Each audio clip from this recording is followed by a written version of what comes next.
Ladies and gentlemen, this is for March 19th here. We are filming here on March 17th. Happy St. Patrick's Day to you all. And it is Wednesday night here on FifthDimensionRadio.com and Cuyahoga Falls, Ohio, which you know what that means. 10-cent beer night. 10-cent Official sports show every Wednesday, 7:30 to 8:30 p.m. Eastern time here at FifthDimensionRadio.com. I'm Seth. I'm Bob.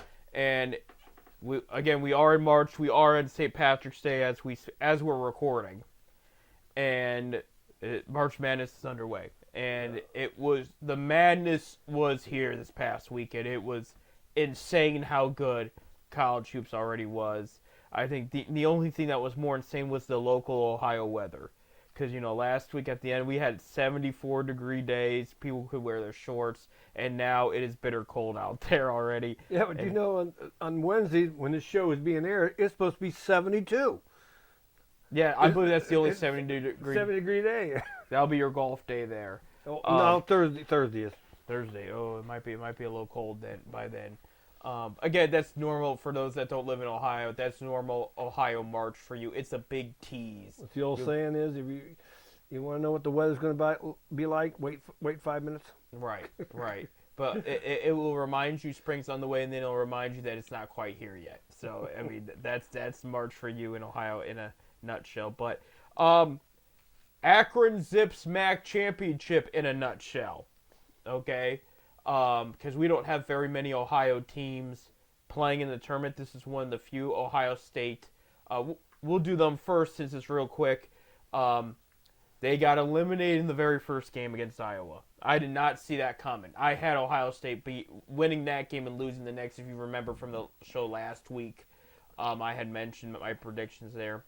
So Ohio State gets eliminated, which erased their Big Dance chances. Third straight year, Ohio State Buckeyes will not be participating in the Big Dance there. Thank God for their football team.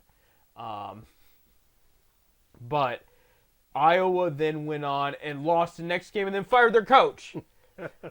So it's kind of funny how that goes. But yeah, to summarize the Big Ten, Michigan State gets upsetted. They were supposed to be a lock for a number one seed in the Big Dance. They did lose that, but they're in, and they're actually going to be playing Cleveland too. We'll get to that in a sec. Wisconsin makes a run for the championship. Has a great run. Absolutely plays great ball. And loses to the team up north in the championship there. So the team up north are the Big Ten champions there. But Wisconsin made the big tournament, obviously. So did Purdue, Michigan State, and the other big teams there, UCLA. But Wisconsin's going to be a team to watch. I think Oregon made it too. Oregon made it, yes. But what was it? The SEC? 10 out of 14 teams. They had 10 or 14. They had like almost the whole league make it. We're gonna list everybody here in a sec, but that was your Big Ten and your Ohio State there as a quick summary. But so I'm thinking the Big Ten's gonna make a statement during the big tournament. The Big Dance. Now to the MAC. In the first round there, Akron beat Bowling Green 96-67, a complete blowout. Played very well. Hitting the three-point shots like crazy. While that was going on, Toledo went on and beat Ohio U, which I considered an upset personally. I know Toledo was ranked higher, but Toledo was not playing their best ball of late, and Ohio U was playing great. So I thought going in this, I had Ohio winning, but they lost. Akron's only conference loss was to Ohio. Right. And that's why I was kind of watching that one, like, how's this one going to play out there? Kent State beat Western Michigan and moved on. And then you had Miami of Ohio. They beat Eastern Michigan? Eastern, yes, you're right. Eastern Michigan. Eastern Michigan there. And so we go on to the semifinals there. Akron beats Toledo 100-90. Okay, plays an overall solid game there. I think Akron took the lead and never turned back. Miami, Ohio beats Kent State. Okay? And so you have the rematch of the 2007 MAC championship game, in which we grit our teeth still because for those of you that don't remember, Miami, Ohio hits what ended up being a game-winning three-point shot with like 1.4 left. However, the clock delayed and didn't start right when they put the ball in. So if had it started when it should have, the shot would not have counted. And it's always been a controversy since. And Akron missed their attempt at the game-winning shot, and would lose. And that was one of the better years too. Akron trailed by 18 at a point in this game. At halftime. Halftime, they were down by. They were 14. They were down by 14 at half. Yeah, but they got it was 18 points somewhere along the line. Yeah, it was. And they're going back and forth. Miami of Ohio is answering every time Akron goes on a run or makes a couple critical shots. It came down to the wire. Akron eventually ties it. Miami of Ohio decides they're going to run the clock out to like 5 seconds or so. And they go and take a shot, miss it, rebounded, passed down the court to your MAC player and MAC Defensive Player of the Year, Nate Johnson, who hits what would be the game-winning layup with like 2.4 left, something like that. And Miami of Ohio heaved a three, did not make it. And I know I had some people said they held their breath when they heaved it because after what happened. After what happened last time. Yeah. And Akron comes up with it. This was bittersweet because if you're a Miami, Ohio fan, you're sitting there this time, you're like, are we going to do it? Are we going to pull the rug from underneath them? And it comes down to last second. They miss a critical shot. And then within seconds, your whole attitude changes. And I know for... And what the critical shot was, when I think it was, who was it? I'm trying to remember who was the one that made... The other Johnson. Yeah, the point guard. Yeah, got the rebound with three guys around him. When that shot went up, and he got the rebound, threw it out to Nate Johnson, which could lay up. When it was 2-on-1 going down there, but he just got a great rebound. They've played very well transition basketball, especially with Nate Johnson on the floor. I've noticed. Like, they'll get to a position where you get that rebound, and they take off. Like, boom. Like, it's without hesitation. And that play, they've ran it several times this year. It's worked very well. It never worked better than when they did it there in Cleveland against Miami, Ohio.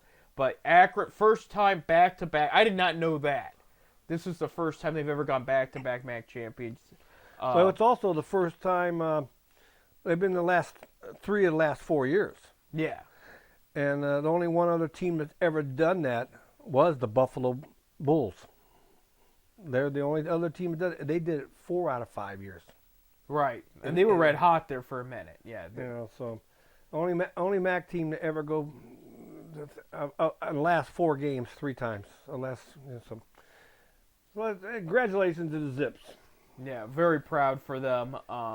Great victory. ESPN was all over it, making LeBron James references to it, all kinds of stuff. LeBron gave a shout out to them. Donovan Mitchell gave out a shout out to them, and it wasn't a buzzer beater, but it was the first real deal game winning shot of the college hoops. We had a lot in high school over the weekend. We had a ton across the country, but we didn't have a college one until the Akron did it, and then ESPN was all over it. So that was cool. And of course they covered it being ESPN2 and everything. So they drew it up last night, the big tournament. Akron is going to go to Seattle on Friday night, 7:30 on True TV. True TV, yep, has picked it because it's part of the whole. True TV is going to be one of the ones that carry a lot of the March Madness. Yeah, with TNT, TBS, TNT, and there's another station. Forget, there's 4 of them. But they will carry the games. They're going to play Arizona, number 4 Arizona. No, I say it's 4 seed. So is it 7:30 here? Yes.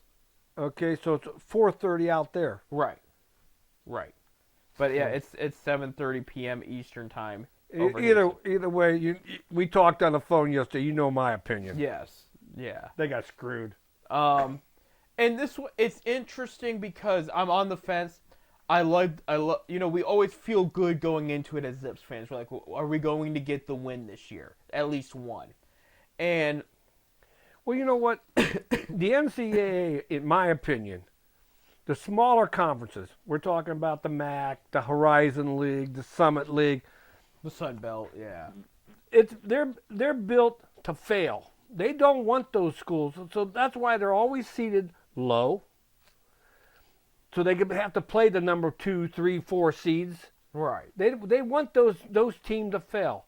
Why are we going to Seattle? We got 4 games here in Cleveland. Correct. Why are they going to Seattle? Why is St. Mary's out in California coming to Cleveland? If these are supposed to be the regions, don't you think you should be staying in our region? I think it would help. With They set it up so that the smaller conferences can fail. I'm sorry. That's my opinion. They want you out no man's land playing a real low seed. Right. We had talked about, last year Akron was the closest they had ever been in Pittsburgh last year, but they put it at a 1 p.m. work day. How was the Akron fans or even the Xavier's going to out west? How are the Ohio fans supposed to drive all the way to out west to see a game? Right. Wouldn't they want to try to set them as close as you can to both schools so that their fans can go to the games? I would think. How many? Now Arizona's closest to the Seattle. Yeah. Okay. It's still good. It's still good. Distance. It's still 1,000 miles. Yeah. But how they? I don't. NCAA sucks. Period. I don't care. They're as bad as the OHSA. There you go. No, I do feel the frustration. I think what I'm, and I get is the big dance. It never comes easy, no matter who you are, because you're always going to get. I was looking at the pairings. All the smaller conferences are seeded 13, 14, 15s. Even there's a 16. There's none seeded higher than those. So they're set to play these lower seed teams. Right. They're set to fail. Well, that's every once in a while you get that one Cinderella school that comes out of no man's land. That's what they're looking for. Every once in a while, but they don't want that.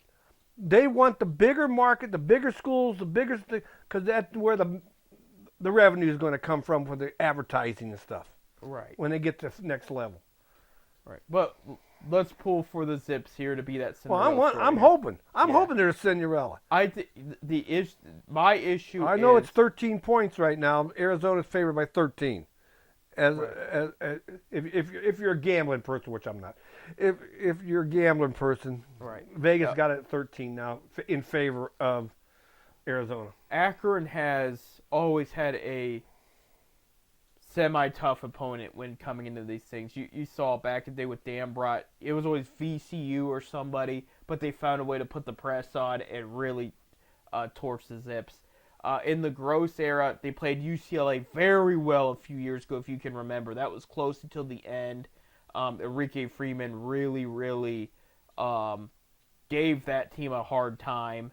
And then you saw them with last year with Creighton, which is a great three-point shooting team. I mean, that's the team the Boston Celtics always pick from at the end of the first round because they're going to get the good-sized guy that's going to hit the three, And that's what burned them last year. This year, like we have said, what makes the Zips team different from the past is you got, instead of the past couple years where you had the NBA prospects surrounded by good players, you got 7, 8 great college players. You might not have the NBA prospect, but you have guys that overall that play a little bit better at this level than some of the guys they had in the previous years. No disrespect. I love those guys. I'm not going to name names, but the guys that were around Enrique Freeman.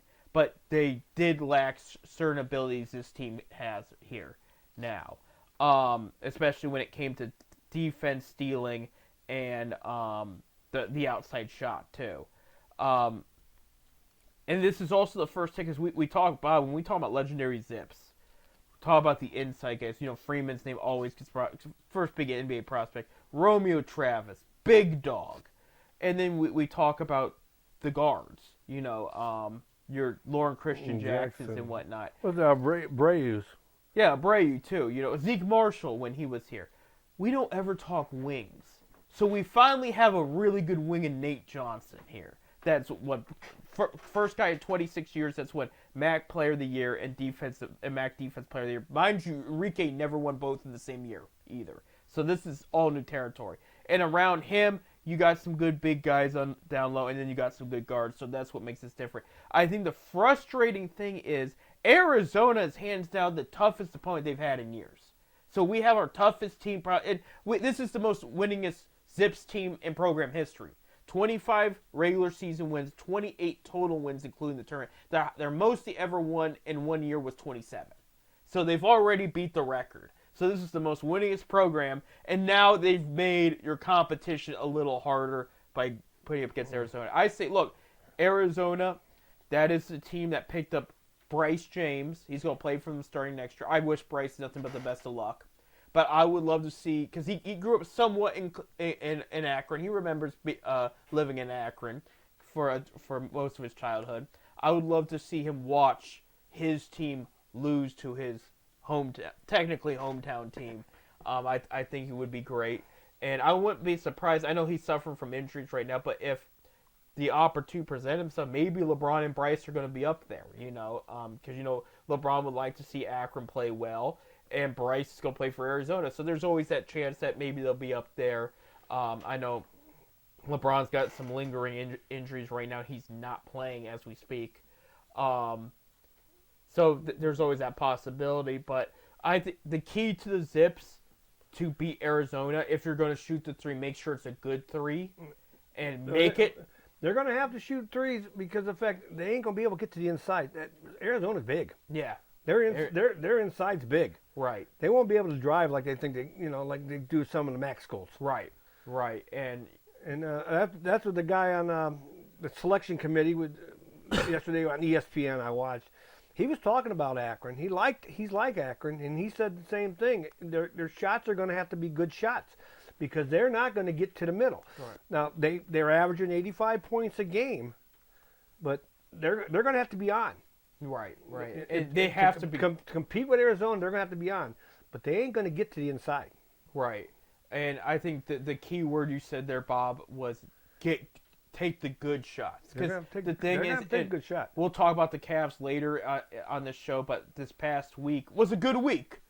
But and even including their loss, there was times where it's like, why did you take that shot? Why didn't you move the ball? You had some time, and the Zips, part of the reason they almost lost to Miami, Ohio, was taking bad shots or missing some key shots. And the guy also mentioned when he was doing the rundown between the two schools, Arizona likes to fast break. The Zips might want to slow it down because they can move on the fast breaks. Right. So Zips might want to slow the tempo down a little bit. It's against them. It's not John Gross's first dance. He's taken Ohio U to the Sweet 16 before. He's been here twice with the Zips. So I'm going to trust his judgment here. But, yeah, I mean, there's some good points there for sure. We got to take a break. When we come back, we'll talk more about the big tournament, who all is playing. And we'll talk about the Cavaliers. Winning streak ends, but 56-11. Can't get mad at that. Stay tuned.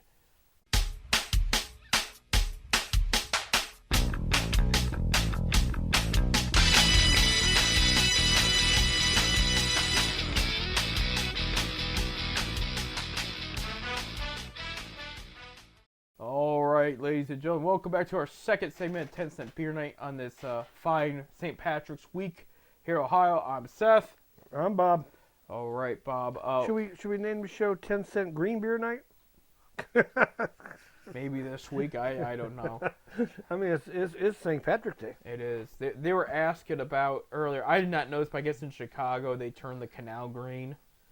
They were asking if Cleveland should start that trend. And I did find out they don't put any dangerous chemicals supposedly in this when they do it. It's vegetable oil and a couple other and it goes away after a certain point. But I would have a hard time. That's too Boston Celtics for me. I can understand, okay, the Irish and the green and whatnot, but they were showing Tower City when they were doing their big celebration, and it looked like you were going to a Celtics game. And it just... I mean, they say everybody's Irish today, I guess. I don't know. I'm German and Italian, so. I got Irish in me, but I could care less, to be honest. Anyway, let's talk about the matchups here. We don't have to break down because we don't have all that kind of time, but just to tell you about who is playing who in the NCAA. And we're actually I'm gonna do it by not necessarily just to brag, but by the regions. So who got who. So we'll start with Lexington, Kentucky. Auburn is going to play the winner of the Alabama State St. Francis game there. And then this is, okay, you were talking about the favoritism and matchups and regions. Louisville is going to play in Lexington. Okay, that place is going to be packed. Yep. And they're going to play Creighton, who the Zips played last year. On the other side of Lexington, then UCLA is going to play Utah State. UCLA having a great first season in the Big Ten there. And then Tennessee is going to play Warford. And again, Tennessee, that's not a terribly far drive to Lexington. No. So, I mean, about two and a half hours maybe. Something like that, yeah. Denver, Colorado will have the team up north who won the Big Ten tournament. They're going to play against UC San Diego. There you go. And that team's won 30 games this year, and that's crazy. Texas A&M will the 4th seed Texas A&M will play 13th seed Yale in Denver. Yale had a pretty solid year. Also played the Zips, and it was actually a really good game there. Also in Denver, number 6 seed BYU will play 11th seed VCU. There's VCU again. I brought them up in the last segment. Virginia Commonwealth. Yeah, I mean they're always in the mix somewhere there. 3rd seed Wisconsin. Watch out for these guys. I think they can make a good run in this tournament. They're going to play 14th seed Montana and Denver there. In Milwaukee, Wisconsin, 6th seed Ole Miss will play the winner of San Diego State in North Carolina. Did I read that? Is North Carolina 11th seed this year? Yep. North Carolina, and a lot of people are wondering how they even made it, and West Virginia was left out. That's wrong. I mean, that's if they beat San Diego State though, because they're in the mix, but they have to beat San Diego State in order to play Ole Miss. But I didn't realize it was that North Carolina. Oh my gosh, yep. we are living in different times here. Number 3, Iowa State, who usually has a great program, will play 14 Lipscomb, and I'm sure Iowa State's gonna. And where's that being played at? That's Milwaukee. Okay. Also in Milwaukee, 6th seed Illinois will play 11th seed either Texas or Xavier there. So the winner of that game is going to go play Illinois. I've never seen these pre-matchups to get in the tournament with such big schools before. This is weird. It's usually all 8 teams are usually small schools. So to see Texas, North Carolina, and now Xavier in the mix, that's just weird to me. Yeah. Number 3 seed Kentucky will play number 14 seed Troy, also in Milwaukee there. In Cleveland, and I didn't know Cleveland was going to get matchups till just recently, you're going to have number 7 Marquette play number 10 New Mexico there. Marquette's not a terribly far drive to Cleveland, so I expect a lot of fans there. This is where the place is. You want to talk about green St. Patrick's Day, Bob. Michigan State's going to play number 15 Bryant. And, Michigan State, their 2nd seed. They just missed out being a 1st. There's going to be a lot of green in Cleveland there. That's not a far drive at all. So, yeah. There you go. Number 7 St. Mary's will play number 10 Vanderbilt. That will be a good game up there in Cleveland. Number 2 seed Alabama will play number 15 Robert Morris in Cleveland. In Raleigh, North Carolina, we have number 1 seed Florida will play number 16 seed Norfolk State. And then you have number 8 UConn will take on number 9 Oklahoma in Raleigh there. And then you have, this is where favoritism in the region. You brought this up yesterday, Bob, on the phone. Number 1 Duke will play the winner of American Mount St. Mary. No, I think that is the name of the school. It's not even the winner. I think American Mount St. American, yeah. That's too long of a name for me here. But yeah, they're going to be in Riley, so that place is going to be packed with Duke fans. Hopefully, Cooper Flagg is going to be healthy enough for that. They won it all, the ACC, without him. He's a top NBA prospect for the record. I think he's the possibility going to be out. That's what they're saying. Yeah, that's what I'm saying. Hopefully, because it doesn't he sound sprained good. an ankle in a bad sprain. Yeah. Ankle. So. Number 8, Mississippi State will take on number 9 Baylor, also in Riley, so that's going to be a good one there. We go to Seattle, where you have number 5 5th seed Memphis play 12th seed Colorado State, and then 4th seed Maryland is going to play 13th seed Grand Canyon, and then of course, before that, number 5 seed Oregon in their first year in the Big Ten will take on number 12 Liberty. And then we had previously mentioned number 4 seed Arizona will play number 13 seed Akron. And that will round it out for Seattle there. In Wichita, good old Wichita there, 6th seed Missouri will take on 11th seed Drake. And 3rd seed Texas Tech will take on 4th seed UNCW. And speaking of Drake, they're calling them Division II Drake. They're a Division I school, but the 5 starters are all from Division II last year. Really? Yeah. So there you go. There's a fun story already. You get those. I don't know if you remember, but there was a school out of Rhode Island years ago. It was Rhode Island or Connecticut. They only had 7 players. They barely could qualify. They won their conference. It was in upset fashion. And then went to the big dance for the first time in school history. I can't remember their name. But again, I think it may have been 8 players, not 7. But they didn't even have a full bench. And they were playing in the big tournament there. So, also playing Wichita, number 1 seed Houston, having an incredible year, will play 16th seed SIUE. And no, I don't know what that stands for. I'm going to be honest with you. Number 8 seed Gonzaga will take on number 9 seed Georgia for Wichita there. And then last but not least, Providence, Rhode Island will host 7th seed Kansas, taking on 10th seed Arkansas. That's going to be a good one. Number 2 Kansas. When's the last time you remember Kansas being a 7th seed? It's been a while. Yeah, they've dipped there. And they will have Darren Patterson next year. That's the kid from Cuyahoga Falls, Ohio here that lives in California now, but top shooting guard NBA prospect going to Kansas next year, so that's something to look forward to. So if they miss the mark here, they'll have him next year. Maybe he'll turn things around. Number 2, St. John's will go up against number 15, Omaha. Of course, Rick Pitino coaches St. John's now. Donovan Mitchell gave a shout out to him because he played under him in Louisville there. That's going to be an interesting game between them and Omaha there. And your last games in Providence for now.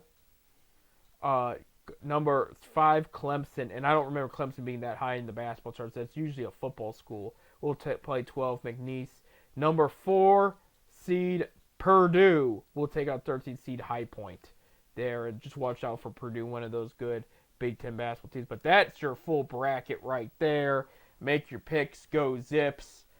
Really pulling for this being the year where they could at least walk away with 1 tournament win. I would like more than that, but trying to stay realistic because we have never had the first round win. Right. And it seems like every year it's getting worse. I mean, we're getting a higher caliber teams are playing. Yeah, now they are, And like I said, like a few years ago, I know last year was tough because it was Creighton. At halftime, it wasn't a bad game. After halftime, they blew them out.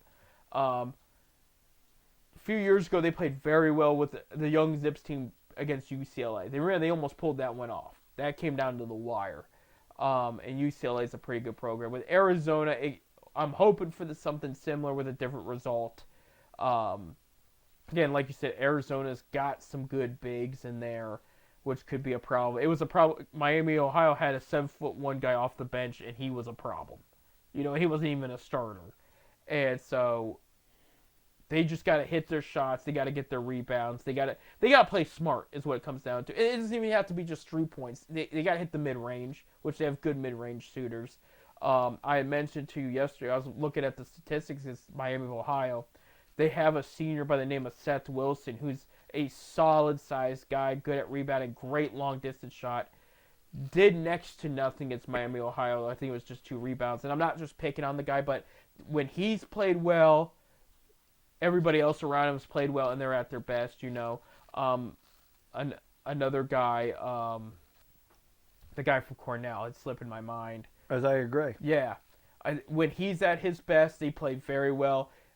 He's come off kind of inconsistent at times. He's a very good basketball player, don't get me wrong. But when he's at his best, they play at their best, so everybody's got to be at their best, you know. And I'm not just – these are the 2 of the 3 seniors that are losing going after this year. This is potentially their last game. They got to make sure it's not their last game. And so, you know, you have everybody else around them has overall played very well in the MAC tournament and of recent too. It's just getting those 2 guys. It's like you're a valuable part of this team. We want to see take it to the next level, and this is your last chance.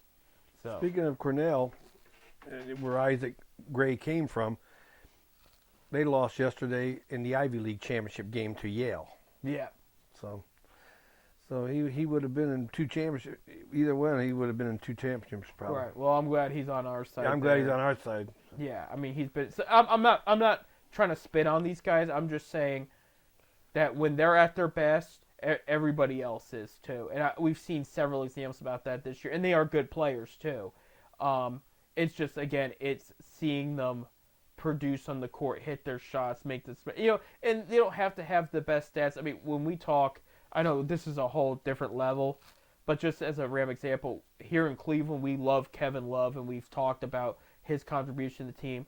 You remember those finals against the Warriors, and I'm talking about all the ones that he didn't play in 15 because he was hurt, but 16, 17, and 18, he did not statistically do well against the Warriors. He didn't. He did next to nothing. However, Game 7 of 2016, he had, I think, 4 or 6 points, but he had all those rebounds. And then he had the key, he got in the way of Steph's 3 to try to cut the lead down to 1. And he did the little things that were so critical in those moments that led to winning that game.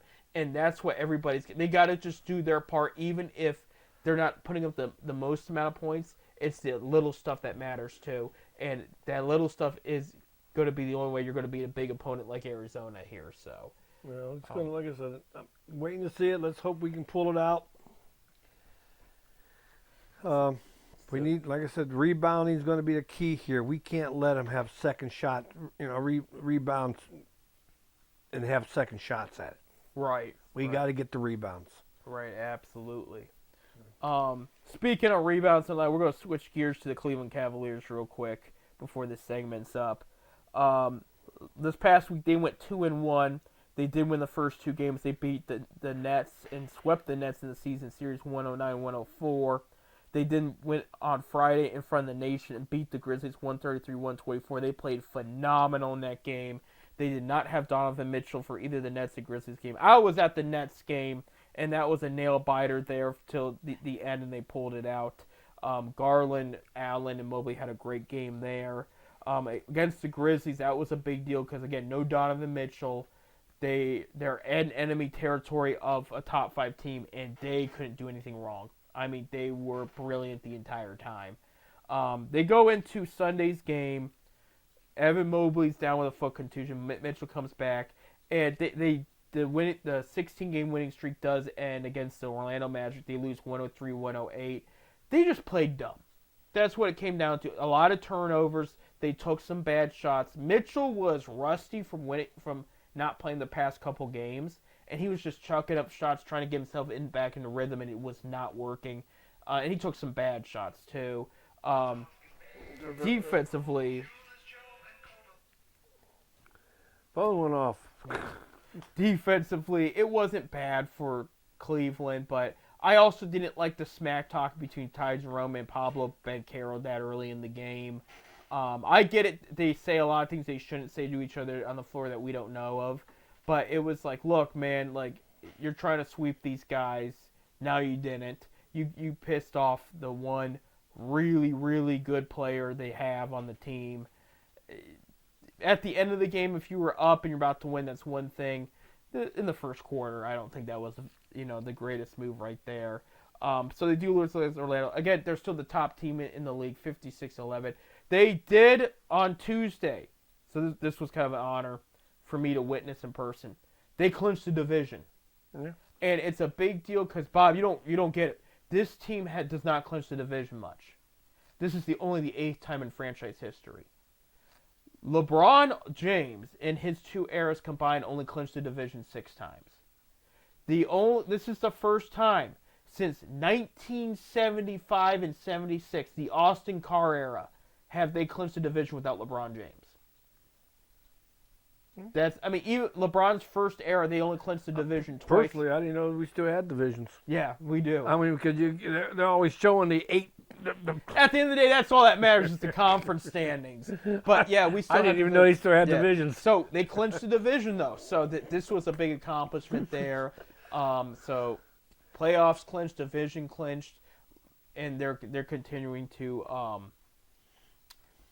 set records for themselves. They have a 5-game West road trip coming up. 4 of those games are this week. Actually, I'll tell you all 5 of them right now real quick. By the time you listen to this, you'll know that it resolved Tuesday night's game against the Clippers, 10:30 p.m. on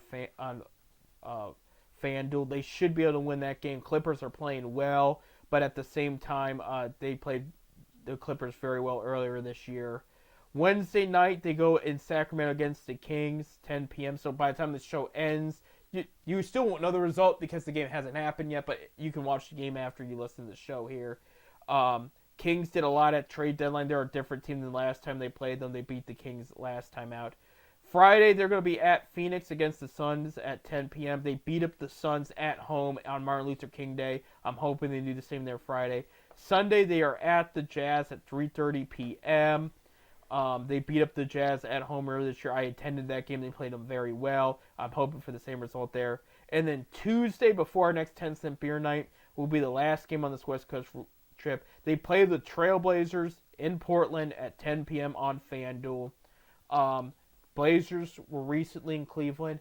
They forced overtime against the Cavs, but Cavs pulled it out. They did not have Donovan Mitchell that game. They rested him there. So they're going to have to bring, because Blazers are going to bring it to them at their place. They're going to have to make sure to remind the Blazers that they are a lottery team. They're not quite up to the Cavs level yet, so they got to bring it there. We got to take a break. When we come back, we'll have an update on the Browns quarterback situation and Guardians. Yeah, because baseball technically starts this week. We'll talk about that more. Stay tuned.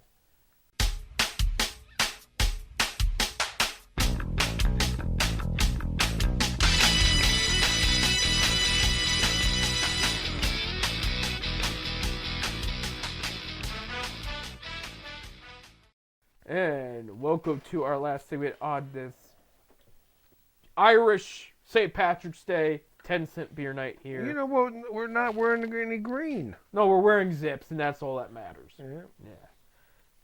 Zips. Should have been wearing green, though, you know, because we're all Irish. Pick the zips, take the points, and you'll get the green. Yeah, that's the way to look at it. There you go. There you go. So real quick, because we are in the middle of this NFL free agency here, Cleveland Browns have done some moves. They did release Tomlinson, the defensive tackle. They did later pick up Malik Collins, defensive tackle. The Niners released a bunch of guys recently, and so they picked him up to replace Tomlinson. It was to save money, and they think they got an upgrade here in the position. Tomlinson was good, but we, they have to adjust and improve this roster the best they can, also save some money at the same time. It's a whole thing. The quarterback situation's getting weird. For those that... really weird. Yeah, it's getting really weird. For those that aren't following as close along, as if you listen to the show, you probably know by now, they did trade for Kenny Pickett. So that was weird within itself. They still have a draft pick. They still have Deshaun Watson, okay, who they swear that he might be available at training camp, okay? But they're still looking for a veteran quarterback. They did talk to Russell Wilson over the weekend. He left without a deal, which was expected to happen. I don't know why that was a complete shock. He went to the Giants. He left without a deal. So they're weighing their options. Part of it was, and something got cleared up this past weekend, Browns were waiting to see what was happening between Kirk Cousins and the Falcons. Because Kirk Cousins, today as we speak, had to have his $10 million option picked up today, or he was going to be a free agent. And the rumor has it the Browns were targeting him hard. He has history with Stefanski. They really like the idea of him coming to Cleveland. And then there's suspicion Atlanta's picking up on it. So the Atlanta said, you know what, we're going to pick up the option. See if we're interested in a trade. Well, trade interest for $10 million for a quarterback this next year with the other years on his contract, mind you. This was like a 5-year deal he signed. And he's not expected to start with Atlanta right now, as of now. So the option got picked up, so that means probably Cleveland's going to be out of the running for him. So there was a report yesterday that said Joe Flacco's people had said there was conversations between the Browns, the Steelers, and the Vikings for his services. Aaron Rodgers is a free agent. He has not talked to the Browns, but here's where it gets funny. He has talked to the Vikings, though. It's Brett Favre all over again. For going to the Packers for a Packers legend, going to the Jets for a little bit of time, and then going to the Vikings. I see him going to Minnesota. I see it too, because the thing is that Sam Darnold's not there anymore, and J.J. McCarthy's this Vikings team's built to win now. J.J. McCarthy's not going to be ready to go at the beginning of next year. So it'd be best have him sit more, learn from Aaron Rodgers, and then you have Aaron Rodgers back in the NFC North, and it's a whole mess. History repeats itself, and the Packers fans are shaking their head, but at least you got him at his best, like you got Favre at his best, Packers fans. And so for the Browns, where do they go from here? And this is where it gets tough, because I'm a little bit conflicted. If they get, first of all, Russell Wilson's seeking a 2-year deal. He has not been offered a 2-year deal from anybody yet. So the first team to offer him a 2-year deal is probably going to get him. I know a lot of people are hesitant to touch him because this is a Hall of Famer, a Super Bowl winner. Should have been 2-time if they would have handed it off to Marshawn Lynch, but that's a whole other story. He's still got a lot in the tank. And his style of play fits perfectly in Stefanski's system. I would not be mad. Here's where it gets funny. You would have a quarterback competition between Wilson and Pickett, which the Steelers wanted it to happen last year until Pickett had a meltdown with the front office when they signed Wilson, which forced them to trade Pickett to Philly. So you would finally have the Wilson versus Pickett battle, but in Cleveland. Not just that, Watson's name would be thrown in the mix. Not just that, there is going to be a quarterback somewhere in this draft drafted by Cleveland who's going to be in this mix. So Myles Garrett signs his extension with full confidence in Andrew Berry, who, by the way, for the record, I like. And we have this cluster of a quarterback situation with no direct answer. But we've had it worse at the same time. So that's where we're at now, Bob. The sexy, cheapest pick is Joe Flacco. Because he was here just a bit ago. He played well with He wanted to stay. Yeah. He wanted to stay in Cleveland. And they supposedly have talked to him, as I've mentioned. Well, I hope they get him back because I think he'd be a good mentor for a young quarterback coming out of the draft. Right. I really believe he would be. And this is a guy, he knows these players, he likes these players. And he, again, I can't stress, he played very well in Indianapolis last year. And he was a good leader in the clubhouse. I think the other question you have to ask, too, and I think this is delaying this whole quarterback situation. I have reason. It's not a question, it's a statement more. Nobody's talked to Elijah Moore in free agency. Nobody's talked to Nick Chubb. And the suspicion is they've already decided to stay in Cleveland. They're waiting until the money for the quarterback is used, and then they're going to sign their deals. That's the suspicion.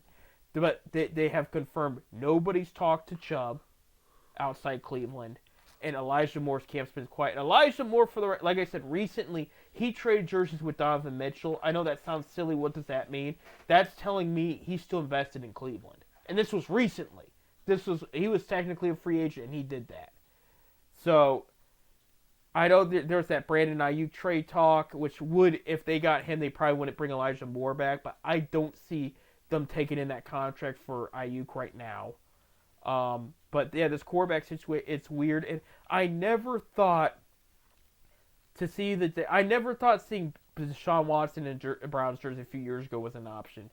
I never thought seeing Kenny Pickett in a Browns jersey was an option, and so here we are here. Russell Wilson's name's been thrown around for a while. It was weird when Flacco was first in a Browns jersey, because he was second on the hatred list next to Ben Roethlisberger the past 10, 12 years. I mean, we couldn't stand him here, and then he goes on a run, and all of a sudden the slate is clean. He comes to Cleveland. He wins games for us. We took him to the playoffs. Took him to the playoffs. Yeah. We went to the playoffs with him. You know, I mean,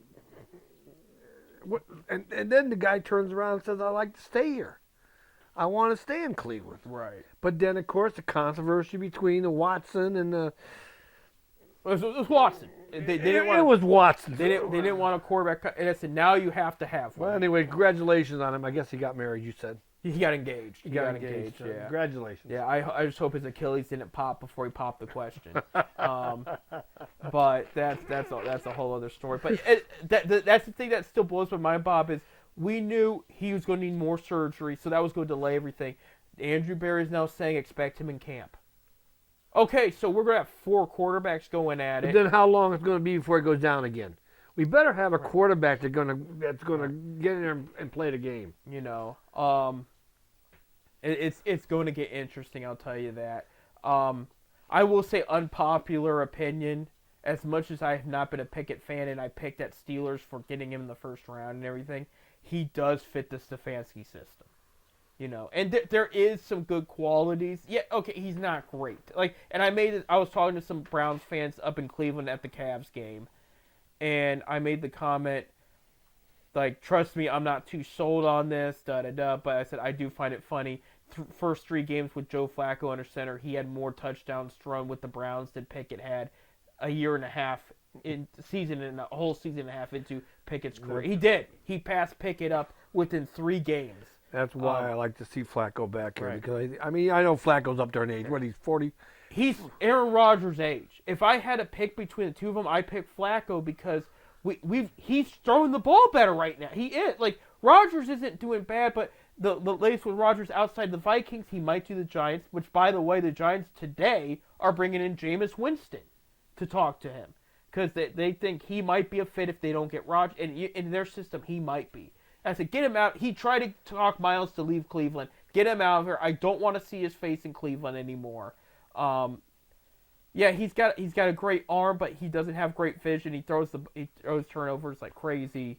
And again, I can't stress, he tried to talk Miles into leaving Cleveland over not Watson getting hurt, over fans booing Watson when he wasn't playing well. And he wasn't playing well. He's getting paid all this money, and he was playing bad. It wasn't like he was making a couple drives, couple touchdowns, and then throw back-to-back interceptions or something like that. He couldn't complete passes. It was. Yeah, I did see a lot of receivers drop balls that shouldn't have been dropped. Well, and Mark Cooper was dropping balls intentionally to get out of there, and that didn't work. Mind you, Cooper's a free agent right now, and nobody's talking. I just think his play calling in the huddle is, of course, I know a lot of it's coming in from Stefanski, but his vision was off, and his arm. When they brought him in the first time, the big thing was he has the perfect mix of arm strength and accuracy. And he couldn't throw the long ball anymore because of all the surgery and whatnot. They paid him to do that. I won't ever forget, we got teased big time the 2023 season, week 1 against the Bengals. That was the only game we saw Deshaun Watson completely healthy, the O-line completely healthy, the wide receiver crew completely healthy, and Nick Chubb completely healthy all together. That offense could not do anything wrong that day. They were, they destroyed Cincinnati. They had an answer for everything, and they went to town. And we were hoping to see that offense every week. And then Chubb goes down with injury. Then this was Stefanski's fault. Week 3 against the Titans, he sends Watson to QB sneak 8 yards away from the end zone, and they pop his shoulder. They hit him really hard in the throwing shoulder. He should not have quarterback sneaked 8 yards away from the end zone. Terrible call, and everything went to hell until Joe Flacco came around.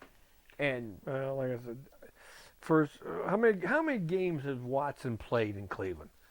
I mean, you figure I'd have to dig he it missed up. the first 8 games of his first year because of the 9, I think it was. Well, because so you only played. So there was maybe a 9-game season there.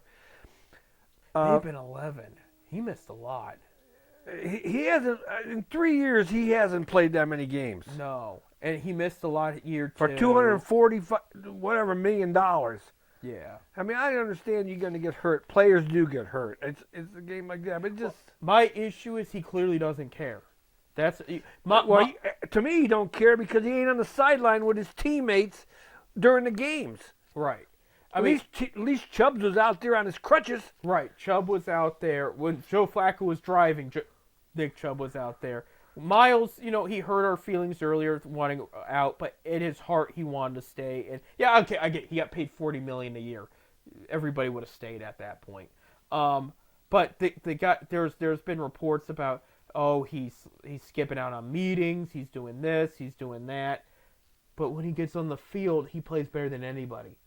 I don't care if he misses first part of a meeting. That guy goes out there and plays Hall of Fame football. We don't have anybody else that does that. Well, he's got Hall of Fame numbers. I mean, someday there's a good possibility you're going to see him in the Hall. Right. And so that's what I was like, just pay the man. He's going to show up on the field. We know that. That's all I care about at the end of the day. So I just want Chubb re-signed. I want more re-signed. Get us a quarterback. Would it bother me if it was Wilson? I don't think they're going to talk to Rodgers. I think but if they get Wilson or Flacco, I'm fine. Just get us somebody to get in there like that is going to play well and compete. We need a good veteran quarterback that is and draft the kids in the draft. Yeah. It doesn't have to be a second overall. No, it could be a third, fourth round. Yeah. I mean, it could be. There's some solid talent there. It could be Will Howard from Ohio State. We just need a good backup that's going to be able to work with the kid. Right. That's going to be be with the kid.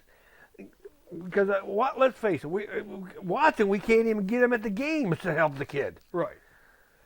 So. Right. So there you have it. That's just what we need. I mean. But it looks like Brown's spending spring free agency for the most part, outside what's going to happen with Chubb more in the quarterback situation, is over, which is to be expected because they're at the point. Like I get to the second overall pick, things are looking. We did not have a very good season. But they're at the point with the roster, they need to be building on the draft and doing that from now on. That's what the best teams do. And they don't be sending 3 first-round picks for a quarterback or anything like that. No. If you're going to trade up for a quarterback, that's different. They're not going to do that this year. But I'm saying if they pass on one this year and go next year, because you're hearing the Arch Manning rumors and whatnot, just hypothetically speaking, that's one thing. But I wouldn't go trading that much for a veteran quarterback again like they did, I do know. I did see on Sports Center this morning. There's a good possibility that the Raiders is after Sanders' kid. That's to be expected there, and they could make a good offer to Cleveland, and Cleveland wouldn't trade far down either, and still could get a good player. No, Cleveland's got some good options at 2 right now, aside from quarterback.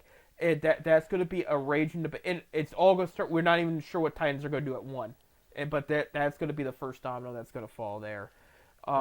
Let's just hope we can get a decent quarterback. Right. Real quick, because we don't have a ton of time. I know spring training today that the guards are playing the Reds and whatnot. And they're playing the Rain. Guards are playing with some lineup change. Have you seen some of these lineups? No, I haven't really been following. I'm gonna be honest with you. Yeah. Quan at leadoff, Jose at second, Lane Thomas at third. You're gonna have Santana probably at cleanup, but I was shocked to see Jose playing second there. They had. Let me pull up because I don't have the name. Who do they have at third? In the lineup? I mean, no, or playing for as second batter. Yeah. I thought say he's playing second base. I go, what the? No. Manzardo's up there on the 5th spot or whatnot. Manzardo's having a hell of a spring. Yeah. Hell of a spring. I know Freeman, they're hoping for a little bit more. Noel's up there like the 6th. You know, that he's got that power. Yeah. But I was just shocked seeing Jose's at 2nd and not 3rd or 4th there. You know, it's just an interest. It's not a bad thing. It's just an interesting thing they're trying right now. I was probably trying for because if Kwan, who's a great leadoff player, a leadoff batter, he gets a lot of on base, walks because I think he led the team last year in walks. He gets on base. Jose's a decent hitter. He's going to drive him around. Right. And with the speed that Kwan has. Right. Hands down a top 3 contact hitter in the game with Kwan. I'm reading this article right now while we're talking about Bazana and him trying to move up the ladder quickly. So we'll see where he ends up.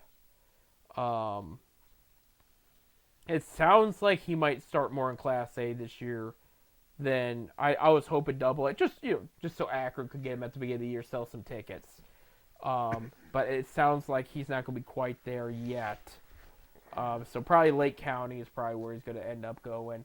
So all you Lake County fans up there, that's something to see. I know he played a little bit last. Well, Lake County close to us too. We can go up there. Right. I mean, it's only an hour, not even an hour from us. But I was just hoping for Akron's sake, the Rubber Ducks could get some good ticket sales ahead of time with Bazana. Well, they don't need it. Akron usually has one of the better attendances in the Eastern League. On weekends. On weekend. We got the fireworks on Friday and Saturday nights. Right, and bobbleheads and whatnot. But I won't forget a quick shout out to my old employer, the Fort Wayne Tin Caps. They're single A of the Padres. Had a lot of time, including Fernando Tatis Jr. Not when I was there. But Fort Wayne does not have a lot of things. People complain about Akron, Northeast Ohio. Fort Wayne does not have a lot going on, except for the occasional big concert. And they would pack that place out middle of the weekday. I mean, it was a holiday when they heard the Tin Caps were playing at home. I mean, that place was, I can't stress how packed it was on a Monday, Tuesday night. Like, it was crazy, but to see people get that into single A baseball, beautiful ballpark too downtown. Minor league baseball is great. Right, and partially it was because they moved it downtown. It used to be on the outskirts. I'm trying to say, how would I explain it? It'd be like the Rubber Bowl of minor league baseball. Just it's not in the city. On the outskirts of outskirts of the city. Right, which I know old school Zips fans love the Rubber Bowl. Oh, they should have never left there. But they were when they were the Fort Wayne Wizards, they were on the outskirts, and when they said they're moving downtown, a lot of people liked that better. They changed the name of the team, and because there's a connection between Johnny Appleseed and Fort Wayne. I don't know how that happened. But just place packed all over the place. Great atmosphere, great working environment, and it can be done is what I'm trying to say. That's a little single A team, but packed house. I cannot stress. The stadium's a little bit bigger than Canal Park. Packed house every Monday, Tuesday, so it can be done. So, but go out and support your minor league baseball teams because that'll be in a few weeks. Hey, I need to do that shout out.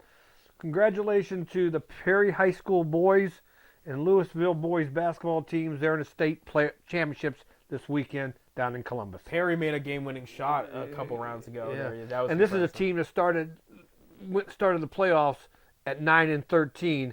Now they're in a championship game down in Columbus. There you go. That's awesome there. And Major League Baseball does start this week. By the time you hear this game, both games will be over at 6 a.m. Cubs and Dodgers in Tokyo. Tokyo, Japan. In Tokyo, Japan there. So, yeah, that's the beginning of the regular season. And then it will shut down back to spring training until the following week. Until the 29th. That's about a week. The Guardians' first game is the 29th. Yeah, so we're going to have our baseball show come up here soon. It would be next week. It'd be next week.